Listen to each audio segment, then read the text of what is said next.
Icebox is there right there with him. Lambo Ledge is there on the outside. Flex the Golden Pipes is also in the vanguard, so it's those four across the track. Get in behind them. Bank the 8 is 5th. I've Got the Fever is 6th, and Anawan's the trailer down the backstretch. Rule taking charge. Rule the leader, 3/4 of a length now. Icebox just outside and running second. Lambo Legend out in the middle of the track, third. Flex the Golden Pipes is advancing down inside from 4th.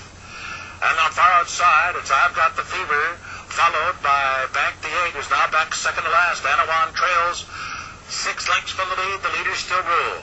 Rule got a quarter in 23 seconds flat. Dennis Half was a strong 46 and 3. Not far behind, Icebox continues on in second. Lambo Legend there, third of the outside. Flex the Golden Pipes is under a ride already. He's running in 4th. Off the rail comes Bank the 8 in 5th, and on the outside, I've Got the Fever. Anawan is the trailer, and now the field turns for home.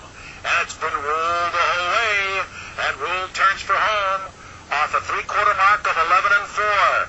Icebox on the chase, second on the outside. And then at the rail, it's Bank the 8. Now he angles to the outside. I've Got the Fever. 1 furlong to go. Rule all-out drive. Bank the 8, second on the outside. Time running out for Bank the 8. And Rule will do it. Rule reigns over